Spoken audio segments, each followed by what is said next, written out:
Binuksan na ang libreng parking area para sa mga pasahero ng LRT 2 station na kailangan mag-iwan ng sasakyan. Ang iba pang detalye tungkol dyan, ibabahagi sa atin ni Traffic Tito Monty Lopez, live mula sa Santolan. Good morning, Tito Monty. Paano ba makakagamit ng parking dyan? Kumbaga, park and ride yan. And dance, syempre, kung ito si Tito Monty.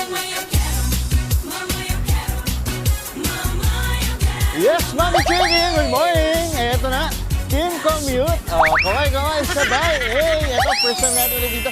Makabalik after ilang months. Dito tayo sa LRT 2 Santolan Station. Sabi nga dito, Mami Chiki, para maiwasan natin o mabawasan yung mga sasakyan sa Metro Manila at mabawasan yung gastos sa gasolina. Ito, sakto, ang LRT Santolan Station dito, pwede kang mag-park, iwanan mo yung mga sasakyan mo at tapos, pagka-iwan mo sa sasakyan mo, may stub sila na pinapakita. Ito, papakita ko sa inyo.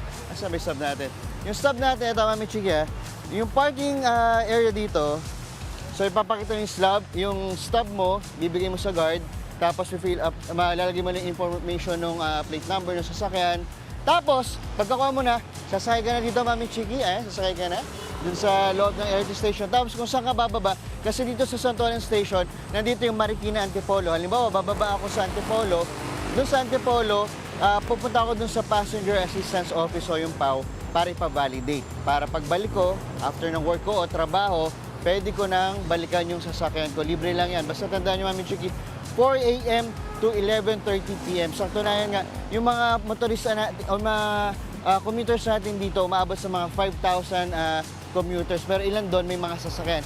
Ang laking tulong niya kasi, Mami Chiki, lalo yung papunta ng Rizal, tapos papunta ng Cubao, ng Pasig, hindi mo na kailangang bumiyahe. Tapos hindi ka na magagastos sa gasolina. So, sobrang swabe. So, yung iba, kung na-stuck sa traffic, ikaw, relax ka lang, di ba? Babalikan mo na lang yung sasakyan mo. Okay yun, di ba? At eto na.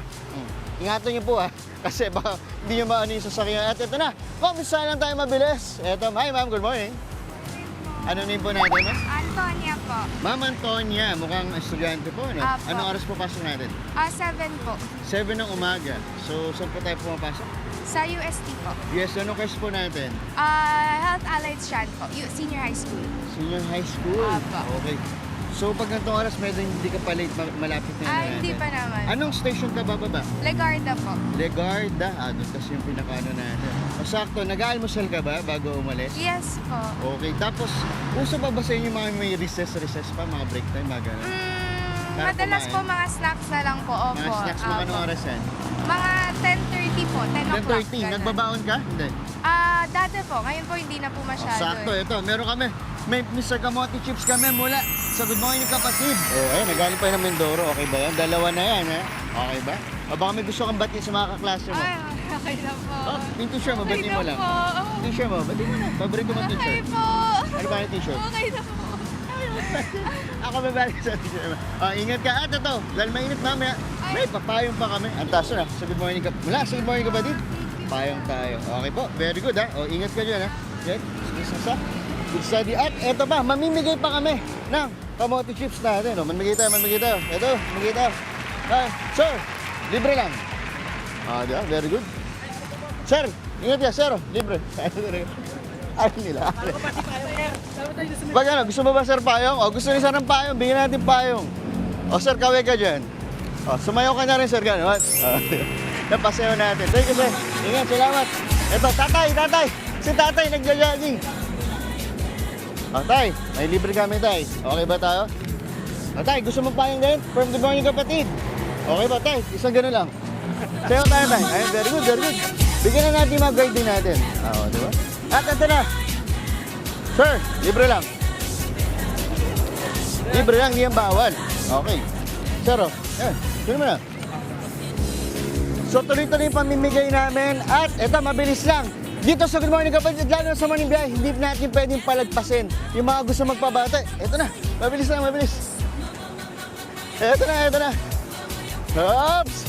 Kung sino man po nakakakilala sa mag-asawang ito, tandaan nyo po, nakabalik na po sila sa Pilipinas. I-welcome po natin sila. Baka po may pasalubong sa atin. Mami Dimples, Papa B, back to studio, Mami Chiki.